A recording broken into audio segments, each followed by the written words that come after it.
We're live in 3, 2...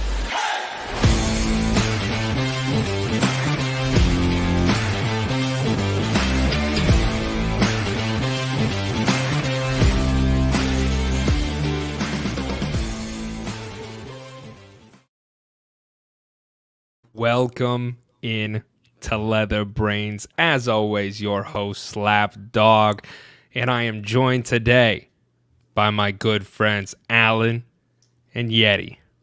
Gentlemen, how are we doing on this beautiful Wednesday evening?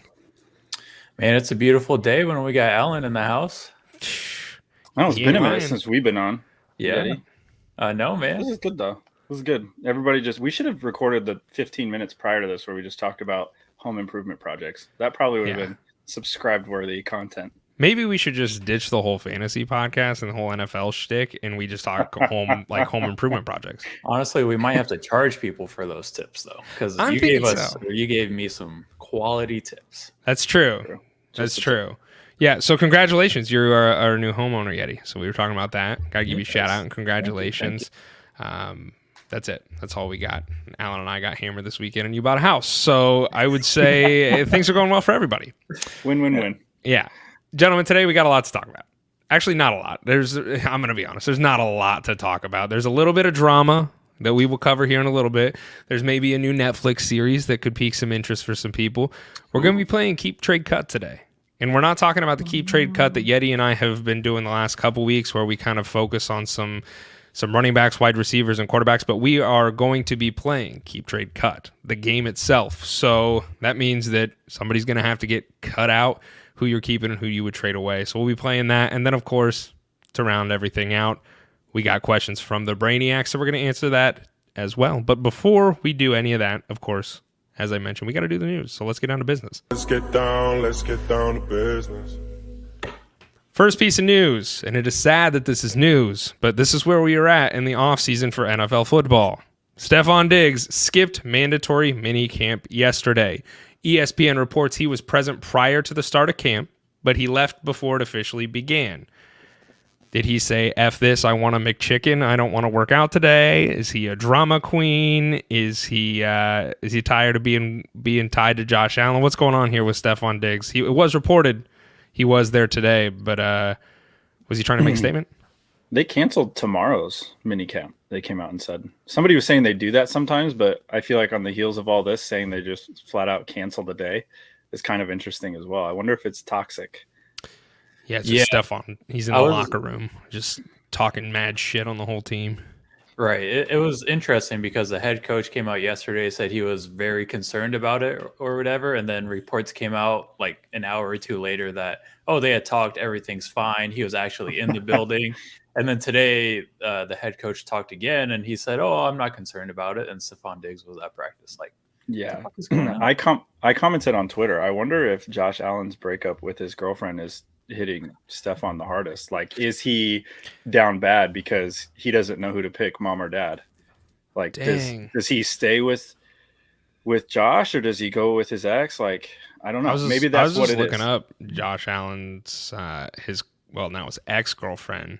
Sheesh. Man, the cards are starting to stack up against Josh Allen, man. You know, he's on the Madden cover. He just broke up with his girlfriend. Like, dude, I don't know. I mean, I'm going to pull up a picture of her so you all can see her. I don't think he was like hurting at the girlfriend position. I don't think he was hurting at all at the girlfriend position. I'm going to pull it up here. She's pretty good looking. I know this is great podcasting for those that can't visually see it. Everybody Google her right now. Look at her. Oh my God, she's beautiful. I think I still take Stefon Diggs over her. Would you? Yeah, you take Stefon Diggs over. Her name is Brittany Williams for all you perverts out there. Go give her a look. I don't know, man. I just think Josh Allen, or not Josh Allen, we kind of saw a little bit of this with the Vikings, right? Like before he ended up going on to, I won't say greener pastures because they haven't won a Super Bowl with him yet, but we'll say another pasture that's adjacent to where the Vikings have been. I don't know if this is just Stefon Diggs being an asshole, and they're trying to, because like Yeti, you said, like the reports were kind of misleading in some areas. So are they just trying to push this under the rug and not get it any more media attention than it deserves? I don't know. But Josh Allen, or not Josh Allen, I keep saying Josh Allen. Yeah. Stefon Diggs needs to just shut the hell up and go play football, in my opinion. What's interesting is at the end of that game against the Bengals, he was Yeah. he was in some type of way. So Yeah. whatever happened then that everybody tried to sweep under the rug, I feel like is still here now. They need, maybe tomorrow they canceled the mini camp, but they're just doing a big group therapy session where everybody gets their Sure. feelings out on the table. Yeah. That might help. Maybe that's what And they're doing. I didn't really look into this too hard either, but there are reports that Stephon Diggs' brother was assaulted over the weekend. Like in an elevator, he got beat up. So I don't know if that could play a part into it too. You know, obviously, like if my brother got beat up, I'd be a little like fuck football type of thing. Are we reporting that Josh Allen beat up Stefan's brother? No, Because he was mad about his Stephon. breakup. Oh my god. This gets crazy. Breaking No news here, wonder. Leather Brains. Yeah, no Yeah. wonder. Next piece of news here. Alvin Kamara. He is present at minicamp. However, his first court date will take place before primary training camp begins. I think this is something worth watching. I mean, it's worth noting. That's why we're telling you. I don't know. Alvin Kamara, we're going to know before redrafts, start for their drafting process. So it is certainly something to kind of be wary of. There is a chance that Alvin Kamara could get suspended and go to jail. Like, that is an actual possibility. So if that's the case, it's next man up. Kendre Miller being one of the running backs, and the other one who is still there is Jamal Williams from the Lions last year. So I don't know what's going to happen. I'm not going to hold my breath, but like I said, I don't know if you guys have anything else you want to add there. I don't think he's going to jail. He's got good lawyers. He's got friends there that'll take the fall for him. There's no way. Like, he might get a slap on the hand. The only thing that might hurt from a fantasy perspective is if he is implicated, if there's additional stuff that comes out. I don't know if the NFL can double down on anything for him. I think he kind of did he serve time yet? Did he serve a suspension yet or no? Not yet. No. So he could still get hit with a suspension even now. Sure. That would suck if he gets like a 6-gamer, because now it's, especially in redrafts, now you just take him at the very end. If you can fill out the rest of your roster in that way. But if he doesn't get anything, then obviously, okay. So let's say he doesn't get anything. He's good to go. Week 1 starter. What round in a redraft do you think you should be targeting him? I'm not excited about him. I think it's going to be more of a split backfield with Jamal Williams, in my opinion. I'll still think Alvin Kamara is going to be the main threat, of course, but I think that we're going to see Jamal Williams get sprinkled in there a little bit more than I would like from a guy who I want as an all-down back, which he has historically been. I don't know. I don't know where his ADP is at, but I mean, I would stray from taking him as a top 10 running back. Yeah, I agree. Yeah, so Alvin Kamara currently in best ball formats, he is the 30th running back off the board. He's Okay, going maybe that's he's pretty going far. in the 10th round. I think that's probably fine. I'd take a dart throw. Obviously, like if he's gonna move up there if he does not get suspended. But even if he's floating around like the 2nd or 3rd round, I'm fading. No. I don't think he should be a top 15 running back off the board, in my opinion. That's insane. Yeah. Does Derek Carr help him at all? Mm-mm. Check, Mr. Checkdown. Yeah, Rears ugly head. I could see his targets potentially going up, but I, like Slaps kind of alluded to, I'm worried about Jamal Williams there. And it's not like Jamal Williams got a little baby deal. He got a pretty good deal for how old he is right now. And I think he could see a lot of that short yardage goal line work. Yeah. We got Swoop here on the who's listening says Kamara round 3. Kamara round Really? 3. I'm not touching him there. So I mean, it could work out. Like, there are a lot of like gray areas. Nothing that you can hang your hat on to say he's going to do it. But I could see the value in the unknown for some people, especially in redraft. Like, if you miss out on some top running backs and you're kind of like, I need to take a flyer on somebody, I think it's worth a look. So in the 3rd? I'm not saying the 3rd. He said the 3rd. He's also asking, who do we have as the top 3 running backs?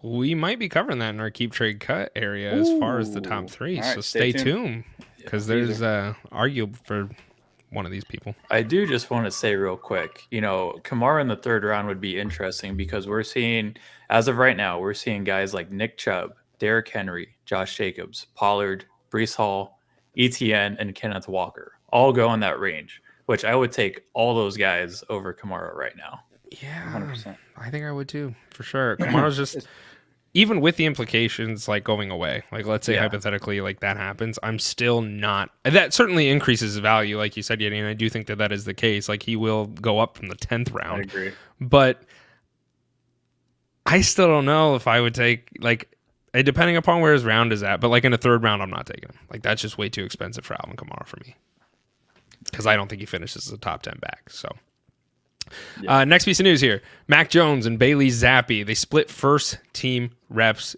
in day 2 of mini camps. This is kind of interesting because there was a lot of drama going on. I stuttered there a little bit over the Patriots last year. Yeah, sorry. Remix. Yeah, I mean Zappi was kind of starting to steal some of the some game time there from Jones. At one point, the Patriots were chanting Zappi in the stadium. They both don't look great. Is Jones a locked-in starter for you guys? Yeah, I think so, man. He's their 1st round pick, and he's got like a year or 2 left on his contract, so he's got to prove his worth at this point, and they're kind of forced to play him financially. I think they're with Zappi and Mac Jones taking snaps right now. I think it's just an indication of a new offense. They want to see how both of these guys look in the new offense and make sure that they're getting equal reps. I'm not really concerned about Mac Jones starting. I just think that offense last year was doomed from the beginning with Matt Patricia, a defensive coordinator, calling offensive plays for the first time. Like, come on, that's not doing your quarterback any justice. Sure. True. Do you think Patricia was like, well, this play would get stopped in a hurry. Let's call it. Let's see if they actually stop it. Like just playing chess with the defense, but in the worst way, just giving them little softballs to hit the whole time. It's what it looked like. And I know the other piece of news that's on here is that, DeAndre Hopkins is visiting the Patriots. Yeah. And if he signs, that would be interesting. We have a new offense. I think to answer your question, Slaps, is that Mac Jones is the quarterback, like obviously looks more like the quarterback with that Belichick wants to play. So I think that's it. He's locked in. Do you think, let me ask you boys this question. Do you think Mac Jones is a guarantee for the next 2 to 3 years? You want me to take the reins on this, Alan? I'm going to say no. Like, I don't think so. I think if he shits the bed again in this offense, like the writing's going to kind of be it. Like, I'm going to say in multiple systems, but 3 years is far. Obviously, if he doesn't perform this year, he's got a very short leash. But I do think having D-Hop in this offense would benefit him a lot. We talk about... But what if D-Hop's not there? They got Juju? No, I'm just kidding. Juju in one knee. Yeah, right. No, I think Mac Jones he's still going to be their guy for a couple of years, 2 to 3 years. I'll give him that.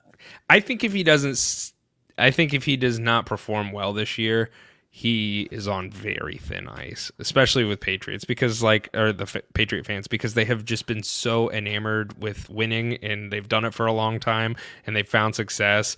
And I think that this is just a byproduct of, hey, you don't have Tom Brady anymore, so you're probably not going to be very good. But I also don't think Mac Jones is that great either. So I don't know. I think if he doesn't perform this year, there's going to be some heads that want to be rolling on the ground. So from the fans. Netflix, they released their trailer. We're talking about quarterbacks.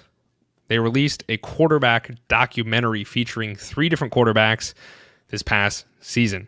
So it's a Drive to Survive style with F1 racing. That's kind of like the style that they're doing with this thing. Really interesting, guys. They got 3 different quarterbacks. They got Patrick Mahomes, Kirk O'Chains, and Marcus Mariota. I saw the trailer for it today, actually, and I'm pretty freaking excited for it, to be honest with you. I think it's going to be really, really good and show a little bit more insight as to like the day in the life of a quarterback. And I like the 3 that they chose, because you have one that is arguably already one of the best quarterbacks to ever play the game. You have Kirk Cousins, who is a good quarterback, and then you have Marcus Mariota, who's like he just kind of floats around and is like not like a wonderful quarterback. So I think it's going to give us like 3 different perspectives into their life, but also like their football life. So it's kind of shows two different dynamics of them. I'm really excited for this. I am also very excited for this. Obviously, I want to see the ending with Pat Mahomes. That'll be fun to watch. I honestly, Spoiler. yeah, I'm honestly excited. Watching that trailer. The Mariota stuff was kind of interesting. Just seeing like how he's doing, and obviously he's not like at the top of his game, and we saw what happened with him at the end of the season. But I think that's all like super interesting because we have our perceptions around these players and what they go through week over week and what the grind that they have. But then you just get to see it like how they're balancing everything. They obviously have their own lives. And so I'm pretty excited. I'm excited to see Mariota for sure. I think that one's like super interesting to me. Yeah, I agree with you, Alan. I think seeing Mariota's perspective throughout the whole season is going to be really interesting because Mariota is a guy who has had success. You know, when he played for Oregon, they went to the college football championship. He's won the Heisman. He started for Tennessee, started for a little bit with the Raiders, but he's kind of fallen off a cliff, you know, obviously after his spell in Tennessee. So I'm interested to see kind of his mindset going into games now or how he approaches the game. Yeah. I'm excited for Kirko Chains, baby. I'm excited to see that episode where he's wearing those chains on the plane. He gives us a little bit more of a background. He's like a dad. I mean, I think, I don't know if Mariota is, but the other two are, but like he's like a dad. Like he's quite a bit older. He's kind of a goofy dude. I'm excited to see the behind the scenes Kirk Cousins and get to know him a little bit better. So, yeah. But either way, it's going to be fun. It's going to be really, really cool. If you could replace one of these quarterbacks, though, with one that you would like to like follow and see behind the scenes, other than obviously the three guys that are listed, who you guys choosing? I'm taking Jameis Winston, man. So it was funny because I was thinking about this. I saw this question in our notes, and I was thinking like, I want to see the life of a backup quarterback, and then I started thinking, oh, Jameis, yeah, fuck, he's a backup quarterback. True. He's just the most interesting guy that's played in the NFL in the past couple of years. Oh, he's a dude. That's Brown. A great pick, dude. That is a good one. Do you think he's as hyped as a backup? Because we didn't see many like videos of him, but I wonder if he's still the same as a backup, just in there yelling, eating W's, and like getting doing those hip jerks that he was doing in practice and humping the air. Did you see the rap that he did? Or it wasn't a rap, but it was kind of like a little rhyming speech that he did. And at the end, Ryan Fitzpatrick was just like, "Hey man, I think your speech was a little too long there." It was really funny. I'll have to go find it. The tug. Alan, who are you choosing? I last season in a capsule, I think Geno Smith would be super interesting to follow him going into Seattle and the expectations, because they're going to cut it with like clips from ESPN or people talking about him, and then that week 1 game going against Russell Wilson would be kind of neat to see his eyes open and then the whole year play out for him. I like that comeback story, that feel good, and I think that would just be amazing to follow for last year. That would be really cool. I hadn't thought of Geno either. I think I'm going to take Brock Purdy. I think that would just be a cool one to watch the backup and just see, like, does he actually give a fuck? Like, is he like trying his absolute hardest, or is he like, he knows he's third in the room walking in the year and he's just like, I'm here so I don't get fined. I'm just kind of like doing my own thing. And then watch him propel to like where he became like the starter, and like what did that shift for him in like a personal way. So that would be something I think would be kind of cool to see. The first half of that season, the first half of that documentary would be him just chilling, going to practice. Yeah, like it'd be like him with like the fucking the JV guys or like the practice squad and stuff. Yeah, and then all of a sudden he's starting. So I think that'd be starting. Cool. It's like, damn, what happened here? That's it for news, fellas. That's all we got. I think it's time to bust with our Keep Trade Cup. Lord have mercy, I'm about to bust. Let's start out with a fun one. Let's start out with some running backs. These 3 running backs are Miles Sanders, Nick Chubb, and Tony Pollard. Now, as I mentioned at the very beginning of the episode, you have to keep one, you have to trade one away, and you have to cut one off of your roster. Yeti, we'll start with you for this one, my friend. Who you keeping, who you trading, who you cutting? All right, man. Well, I am going to keep Nick Chubb. I am going to trade Tony Pollard, and I'm going to cut Miles Sanders. The reason why I'm going to keep Nick Chubb is because this guy has done nothing for the past 5 years but average 5 yards a carry. This dude is a top running back no matter how you want to spin it. Even if he has some miles on his legs, the dude has proven that he can do it week in and week out. And he's with Cleveland for another 2 seasons. I don't mind that contract. And for the production that I'm getting out of Chubb, I'll take that 100%. He's Trading 27. I was curious. I was like, how old is Nick Chubb? Because I feel like he's been playing with the Browns for in forever. December. Yep. Okay. And then I'm trading Pollard just because I want to capitalize on the hype around Pollard. I am one of those dynasty players that I like to play dynasty kind of like the stock market. I'm going to capitalize on the value while I can, and I'm going to sell. And I feel like Pollard's kind of in that bucket where his value is super high right now. And that's because Dallas doesn't have another running back at this point, right? And I think his value could kind of shift dramatically when they sign a veteran running back. So I'm going to capitalize on his value and trade him for whatever I can get. And then I'm cutting Sanders. I think he's a great short-term option. I love him for redraft purposes.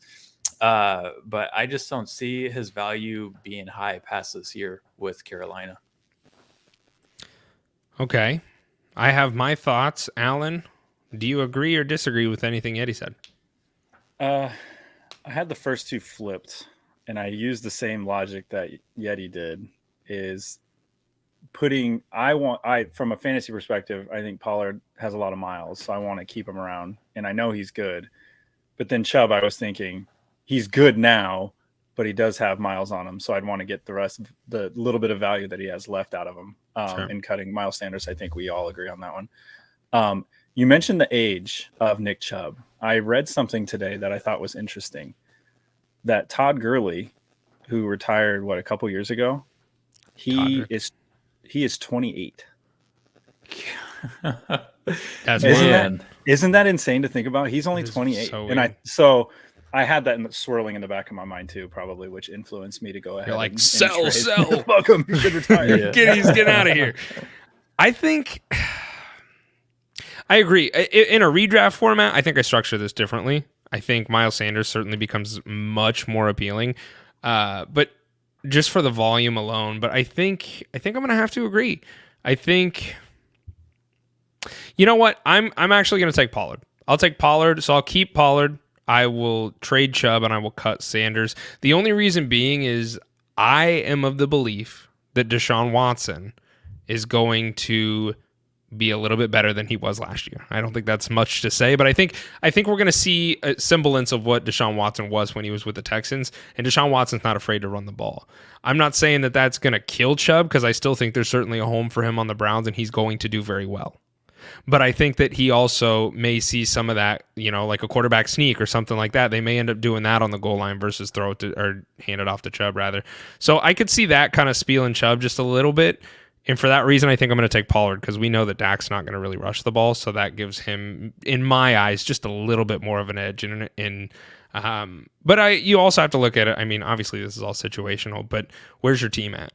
Where's your dynasty team at? And that could certainly play the difference, because if you're competing, Tony Pollard, or depending upon who you choose to keep, may be worth just a little bit more. But I see him in a similar role. So that's my take on it. I don't know if, obviously, Eddie, you're doing the other thing, but I think we're all cutting Miles Sanders. That's fair to say. Yep. Yeah. Okay. And I think with Chubb, it's important to note too that he doesn't have Kareem Hunt behind him anymore. Yeah. And I know last year that was a big scare with drafting Chubb is, watch out for Kareem Hunt taking the short yardage or taking some of those targets away from Chubb.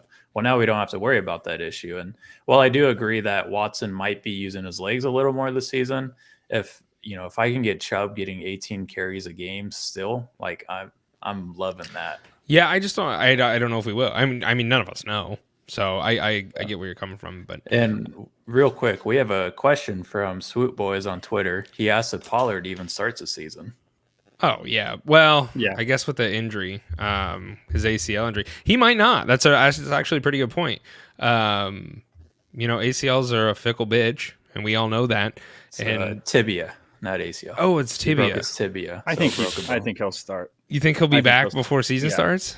Yeah, I think okay. He'll be fine. We'll That's just default blind to optimism. Allen. The doctor. Yeah, we'll default to Dr. Allen over there. He'll be fine. Blind optimism. That is worth like just monitoring. I haven't True. really seen anything about Pollard as far as That's a great his, point. his. Yeah, I totally forgot about that because it was late in the season too, wasn't it? Yeah. It was the last last game. Playoff game. Yeah. Yeah. So that was in January. We're 5 months away. Let's look from that How injury. long Oh. do tibia injuries? WebMD says it's cancer. Shit. Damn Breaking news: Tony Pollard has cancer. Oh. Recovery, it takes 3 to 6 months. Your child may be able to heal faster, but it's not a child. Is he a child? I He's don't somebody's think so. child. I'll That's put him in true. his 3 to 6. He's fine. 3 to 4 months. Yeah. So he'll be fine. He'll be fine. Dr. Yeti, he is correct. Next, keep trade cut. We have DJ Moore, Amari Cooper in Pity City. Let's start with you, Alan. This one was super tough. Mhm. This one was super tough. I think it's interesting that we're going to an Amari Cooper one right now because I like the optimism side of things and things improving. Everything I've read is that this could be a big year for that offense. So I went keep Cooper. Okay. Okay. And then that put me in a totally shit situation with DJ Moore and Pittman. So then I was like, well, DJ hype train, I think I can trade him, but this is just flip of the coin. And then I was cutting Pittman, but that's just only because I wanted to keep Amari Cooper. That's fair. I think that's not outrageous. Yeti, who do you?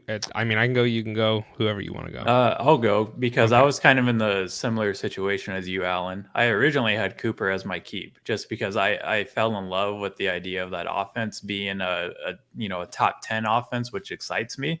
But ultimately, I decided to cut Cooper, and I cut him just because he's 29 years old, and I think with the other two options, I can get more value out of them. But I'm going to keep DJ Moore Let's just go. because I feel like he's proven that he's a consistent top 20 fantasy wide receiver, top 24 fantasy wide receiver. He's going to an offense that should be passing the ball a little more. Obviously, last year they were second lowest in pass attempts per game. So that's going to go up. That has it's going to to go go. up. It has to go up. They have to prove that Let Justin me ask you Fields this. can It doesn't talk have to it go will. up. Is Justin Fields a better quarterback than Sam Darnold? Yes, 100%. Okay, I agree with that. Who's more likely to throw it on scrambling? Who's more likely to run it scrambling? Hey, That's a- opens up the that's defense. how I look opens at up it. the defense. No, that's those linebackers That's are how going I to be look at it. stuttering. Who's going to default to what they, what is going to click in their mind in that split second to do what? And I feel like Darnold's like throwing Okay. it. Is Justin Fields or That's Baker me. Mayfield a better quarterback? Oh, Be nice. Please. It's Baker It's Mayfield. definitely Baker. No, like you look at DJ Moore. He has had different quarterbacks every single year that he has been in the NFL. And he is still, in 3 out of his 5 years, hit over 1,100 yards receiving. He's bulletproof. And I think that Justin Fields is going to take the next step forward. I'm doing the same thing that Yeti is for the exact same reasons. Cooper, I love Cooper as an own if you're like getting close to competing, but I just don't think his value is where he finishes really, really well, and he usually does very, very well. But like your return for value, I don't think it's going to be nearly as immense as somebody like Michael Pittman, who I would like to sell. Yep. He scares me a little bit. He does, and yet you and I have had this conversation off camera before, but he is a scary own right now because a rookie quarterback is coming in, and that could provide some issues for him potentially. So, but given the 3 anyway, so yeah, I would be selling Pity and keeping Moore, and I'm cutting Cooper.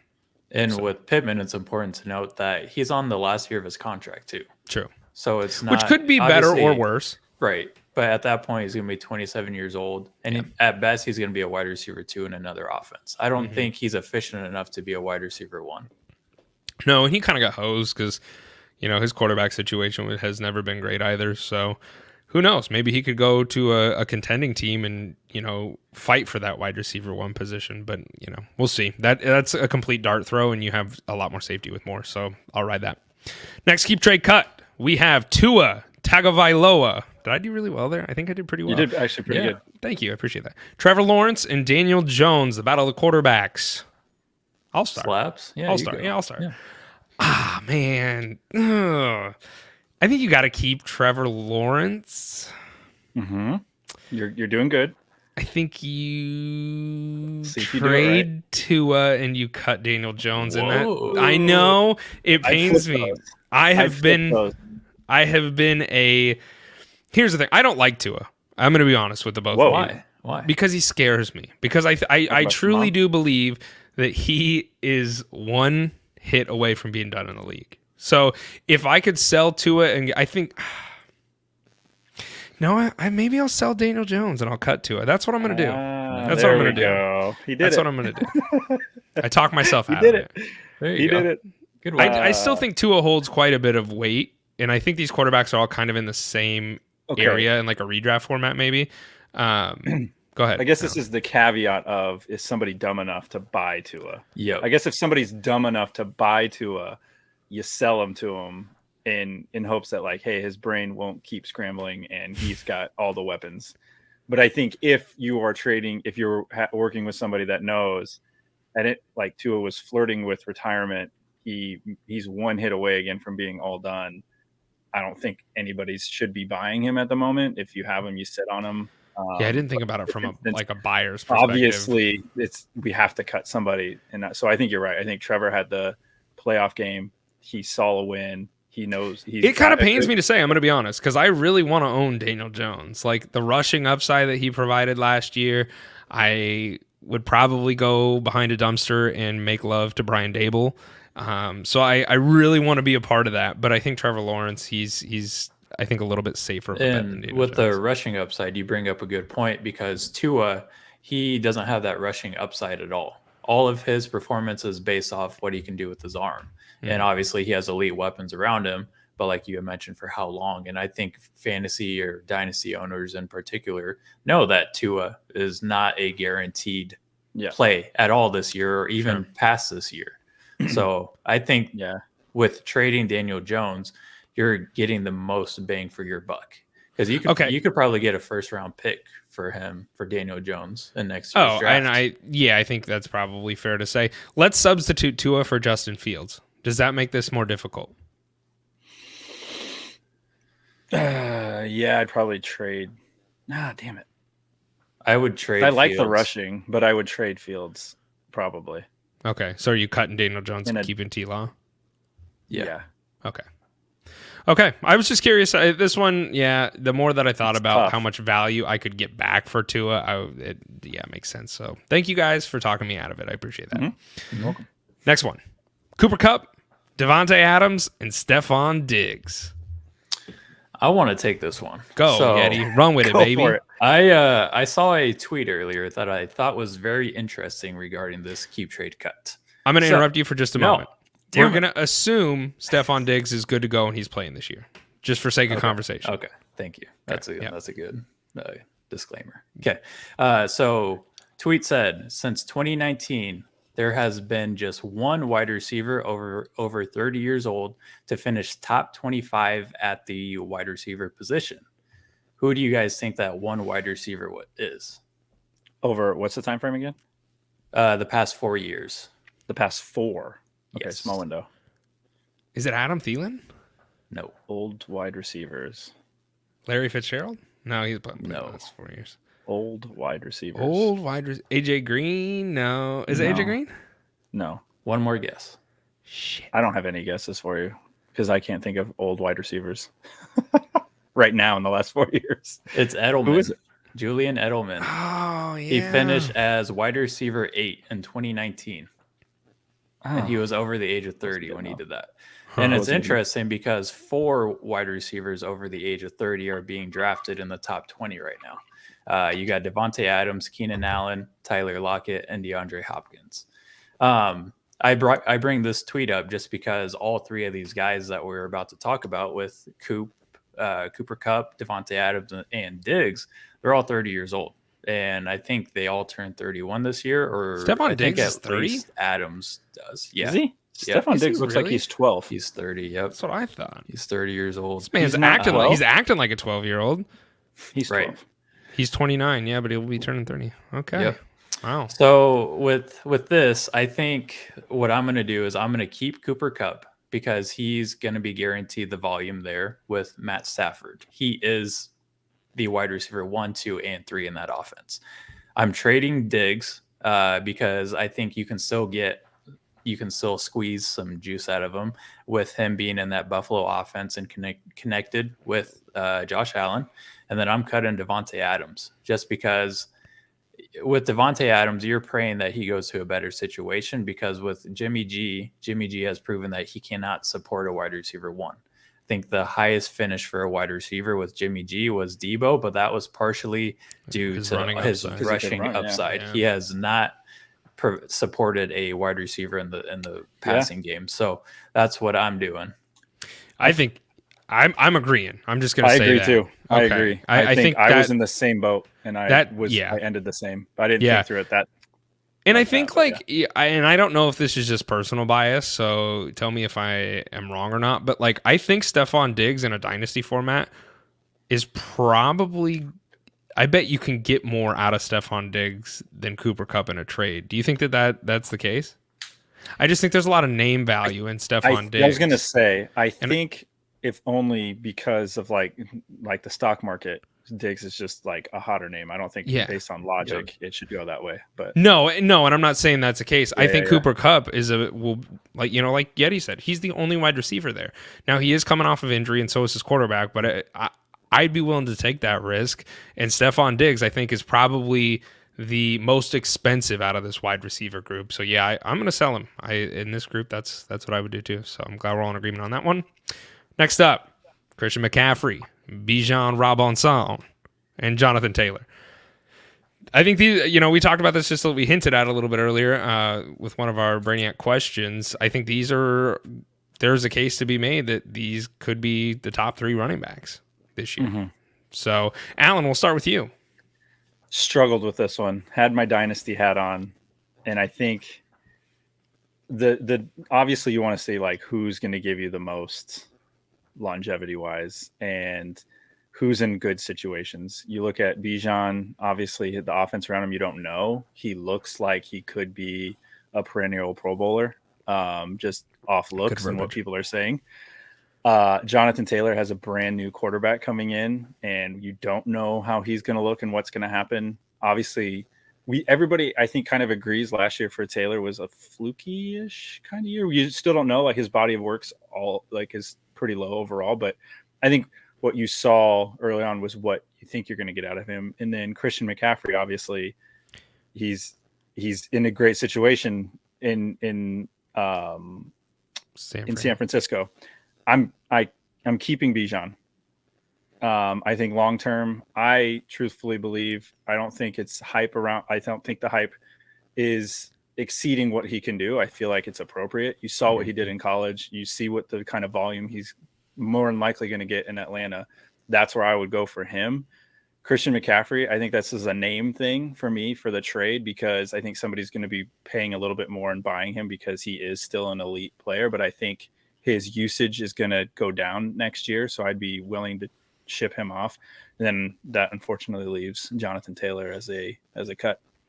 So do you have any concerns? You mentioned he's going to be playing with a new quarterback. Do you think that might entice the Colts to run the ball more?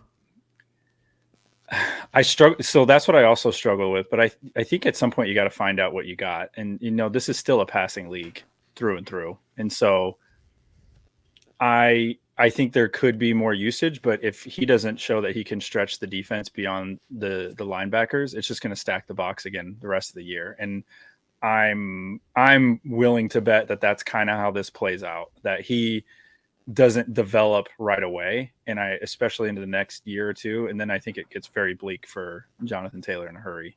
He ends up as one of those backs of what could have been for him in the offense he ended up in. I think I'm also going to keep Bijan. His value very obviously is the highest on here. He was the 101 in every rookie draft this year, and rightly so, because he landed in probably the best spot for him. not for us because we had a lot of hopes. But like you look at it for what the volume's going to be, and it's going to be there. The Falcons are a run first team. They're going to continue to run the ball, and it's going to be Bijan. I think I would trade Jonathan Taylor, and I would cut CMC. I think Jonathan Taylor probably carries a little bit more value in dynasty formats because of his age at this moment. Now, what you said, Alan, could 100% be the case. I mean, Jonathan Taylor could kind of spiral down miserably. We'll see. But I think Jonathan Taylor carries more weight in a dynasty format based on his youth. So I'm going to do that. CMC, I have concerns with. I'm going to be honest with you. We saw Elijah Mitchell come in a little bit last year, and I'm not saying concerns as in he's not going to finish as a top 10 running back, because if he can stay healthy, very obviously I think that's going to be the case. But we've seen Elijah Mitchell come in. Obviously CMC is getting a little older, and they're going to want to try and protect their running back. The 49ers always struggle with injury.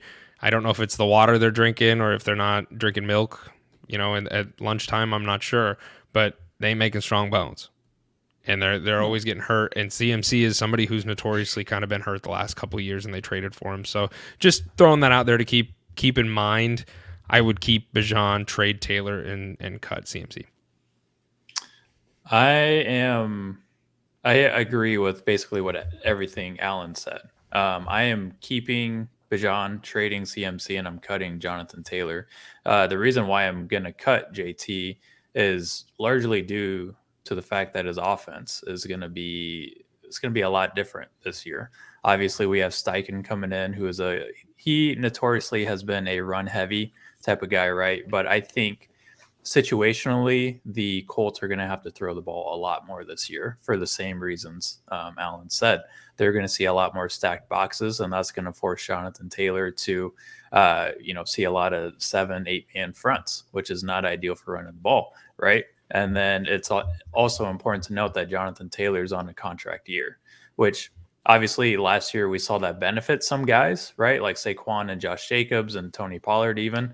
But Jonathan Taylor's situation is a little different this year with a rookie quarterback, new offense. I just have my concerns there with JT, so I'm going to cut him and get the most value out of CMC while I can.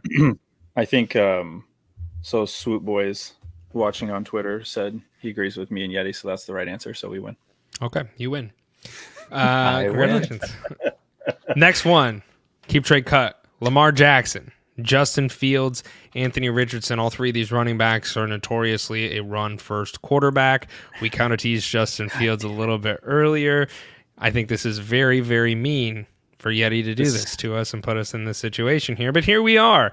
One of them being a rookie, one of them just getting paid, and one of them getting a new shiny toy. I guess Lamar Jackson kind of did too. Are we all cutting Lamar Jackson? No. I think I'm gonna cut. You're cutting Richardson, right? Yeah, I think you have to. I think you have to cut Richardson. I'm gonna keep Justin Fields, and I'm gonna trade Lamar Jackson. That's what I'm gonna do. I'm gonna do the same. Are you? It sounds like Yeti's not. I'm keeping Lamar and I'm trading Fields. I might value. No, I might be. I don't know, man. I think Lamar is going to return to top 5 quarterback status this year. You really think so? You calling Lamar Jackson finishes a top 5 quarterback this year? Yes, I am. That can be a hot take, but I'm calling that. Okay. I can be drinking that Baltimore water or something. I don't know, but I really think that with what Baltimore has done this offseason with getting a new offensive coordinator, and I mean, you can argue that OBJ, he's washed up. Okay, great. But they drafted Zay Flowers, and they have shown a commitment to Lamar Jackson with that contract. I like what they are doing to show that, hey, we're serious about building you up, Lamar. And I think Lamar is going to return the favor and show that, he's going to return to MVP form because of that. Gonna get hurt. Oh, that's nice of you. But I also just kidding. think, we don't root for injuries. I'm just kidding. I really do think that the new offensive coordinator, somebody who's competent, is actually going to benefit the fuck out of Lamar Jackson. Sounds silly to say, right? But I think Todd Monken, he's going to come in and he's going to help Lamar Jackson with his passing game. At Georgia, we saw Todd Monken. He really improved Stetson Bennett, who's a fucking walk-on, and he was a Heisman finalists, which is crazy to say. But if you look at how he did that, it was with a lot of screen plays. It was with a lot of short yardage plays. And that's where Lamar Jackson I don't like his name. needs to play. I got a problem with his name. It's a terrible name. Todd Monken. I Yeah, think we need to call his successful name. parents. I don't think No. anybody successful has been named Todd. I think he works like I would assume with a name like that, he's working in Willy Wonka's factory. or That's Home where I Depot. am. Yeah, and Like he's in the you- paint Yeah, you section. find him like exactly. Yeah. You find him handing out paint swatches. Todd Monken here, general Yeah. manager, paint area, Home Depot. How can I help you? You look, I I hear you. I'm not drinking the Kool-Aid that is Lamar Jackson. I've been I don't want to say hater because I'm not a hater, but I think I might be treading down that road here. What's been going on? I don't know. I don't hate the guy. I just don't. I haven't been impressed the last couple of years, and he's really got to show it to me. So I'm I think walking on him. Lamar. I like Yeti's points, and I agree. And Mark Andrews is still there, and he's still really good. And I think his stable of running backs really have to help lift him up because he basically was the running threat there for a while, and it was very easy to defend. I think if you go back to the year that they went off and that offense was exploding, he had running backs that were carrying the weight with him, and he didn't have to do it all himself, which made him even more deadly and more able to hit some of those down seam passes. I could see it. I think that's the only thing that worries me is that Lamar is probably still going to have to be that like feature runner, which could make him easy. And then it is a new offense. So how like OBJ, like how much is he willing to like put in and grind it out? You know, he got paid and I think there's just, I don't know. It could happen. I would just not bet on it. Yeah, I want to see Fields improve. I want to get all spicy and wet with DJ Moore in there. And I just think, okay, quick question. Go ahead. Quick question. If Yes. the Bears don't win NFC North this year, we think the lines will be improved. We think the Packers will take a step No, back. we know the Lions will be improved. Okay. If they're not like right there or win it, like he has to be at least finish second in that division, right? To keep his job?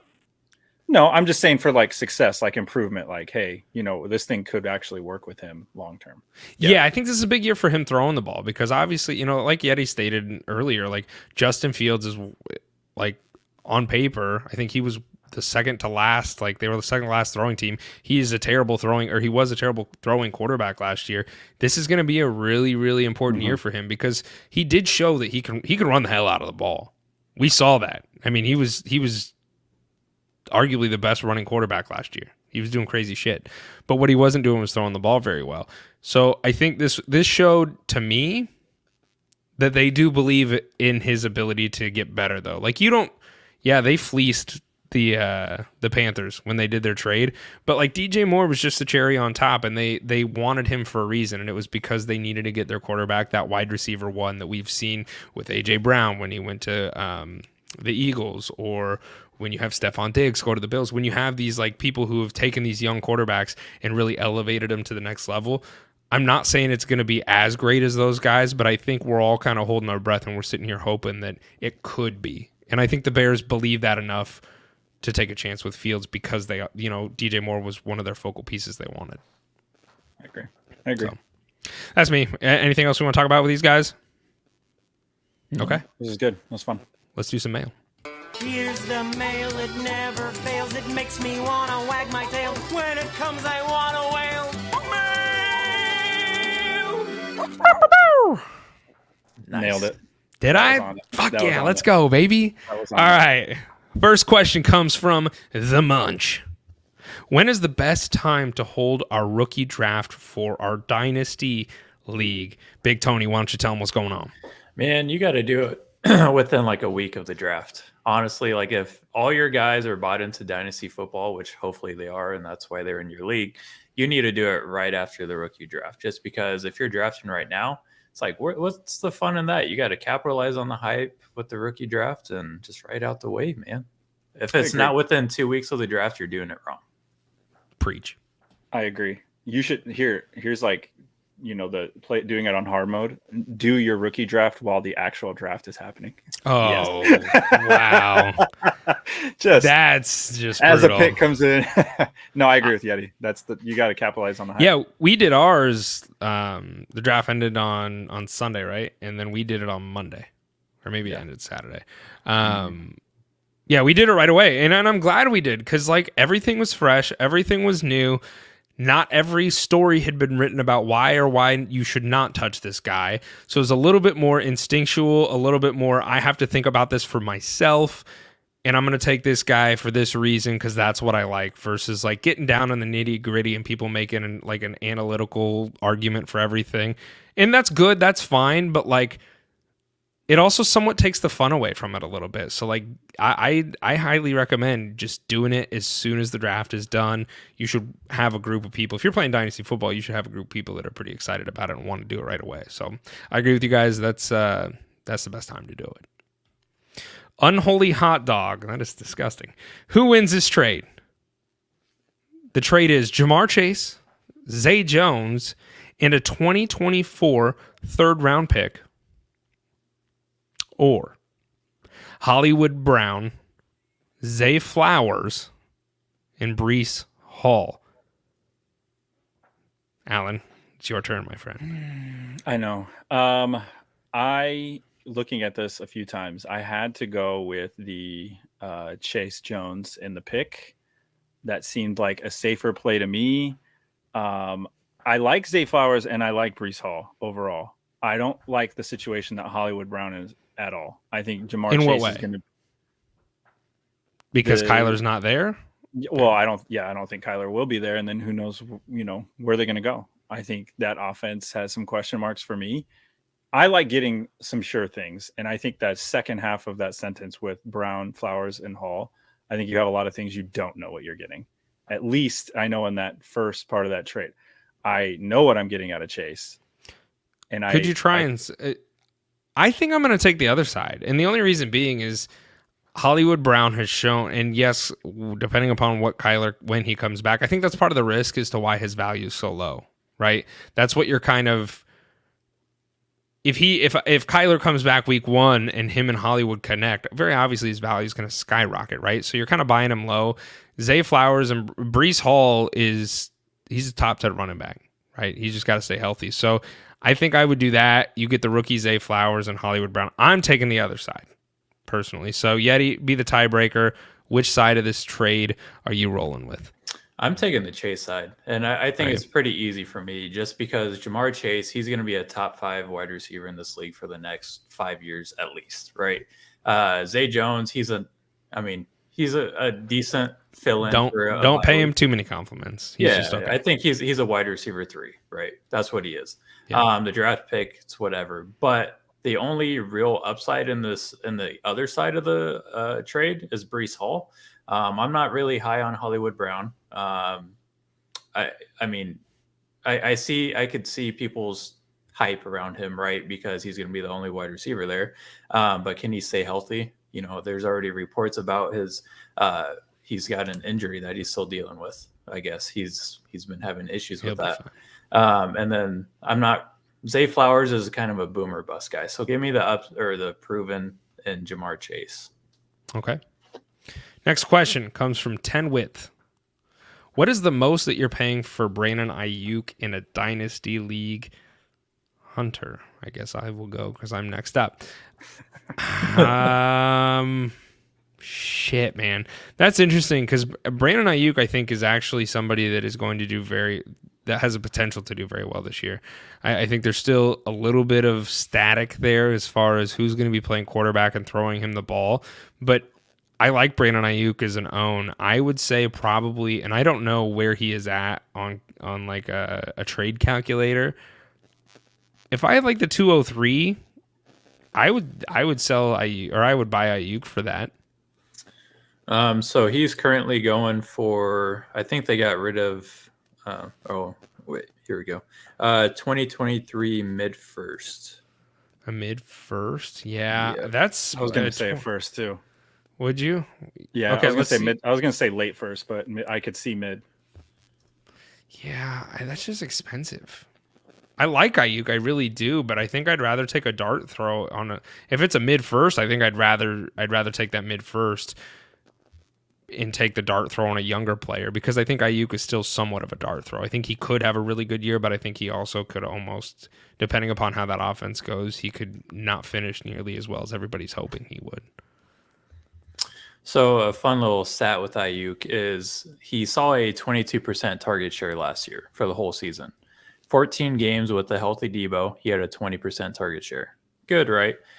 7 games with a healthy Debo and Christian McCaffrey, his target share went down to 17%. So he's seeing a little decrease in his volume, right, with those two guys being healthy. I think with Ayuk, he's an exciting name right now. A lot of analysts are kind of talking about him right now to kind of be a breakout guy, but I still wouldn't pay a first for him at this point. I'm thinking maybe a mid-second, late second. If you had the 203 and somebody said, hey, I'll trade you Brandon Ayuk for the 203, would you do that? If I really needed a wide receiver, sure, right? Okay. But if I'm not hurting at wide receiver, it just doesn't make sense. Okay. Alan? I mean, I already said late first. Okay. I mean, he's going for the 109. He's going for the 109 this year. That's makes sense. equal I think value. that makes sense. I think that makes sense. I think I'd rather take, I mean, Zay Flowers is probably there at the 109 is kind of who I have in my head. I think I'd rather take Zay Flowers over Ayuk because I think they're both kind of dart throws. And I would take the youth of Zay Flowers attached to Lamar Jackson because OBJ is not going to be around with the Ravens. So long term. So I think that's what I would do. But okay, cool. I hope that helps you, 10 width. Last question comes from Justin Duberday. Yeti, you're an animal. You're out in the wilderness. You like to party. You like to have fun. Is a hangover worse on a Saturday or a Sunday? Oh, man, it's got to be Sunday, right? Because on Saturdays, at least you can drink some more and, at least recover a little bit from your hangover. But if you're hungover all day Sunday, then it was like a wasted day. And then you go back to work the next day. Oh, man, that's the worst. So see, I thought about that. I think it's worse to have a hangover on Saturday because you basically waste a day recovering and then you have Sunday scaries. I'd rather just lump my Sunday scaries with my hangover and just have total anxiety for one whole day, but at least still get to enjoy my Saturday. I think that's me. I think if you have a hangover on either of those days, you should just start drinking. True. That's my take. You just get drunk again. True. No, I think I agree with Alan. Unfortunately, nobody's excited for a hangover. I haven't tried those little drinks that you're supposed to drink before you start drinking. They're like the size of 5 Hour Energy, but you're supposed to drink them and then you don't feel hangover in the morning. And I feel like I probably should because it just seems irresponsible not to give it a shot. Like, what if it does actually do it? I've heard people say really great things about them. I think I would have to agree though with Alan. Like I said, at least if you're having a shitty hungover Saturday, by the time you wake up on Sunday, you're like, well, this is what Sundays are kind of for. So then what do I do? It's like clean the house. So yeah, I think I plus like Saturday, like everybody's usually out having fun. So I'd rather have it on Sunday. Yeah. Just stick to the same drink. Stop mixing stuff. Don't do shots. Dude, you go to a wedding, man, then everybody starts screaming, slap the bag, and then you're doing tequila shots, and then you're up until 4 a.m. It's nuts. Gentlemen, is there anything else that we need to cover before we get the hell out of here? No, sir. No, man. Okay, I appreciate it. Both of your guys' time. This was a wonderful episode, and we are out.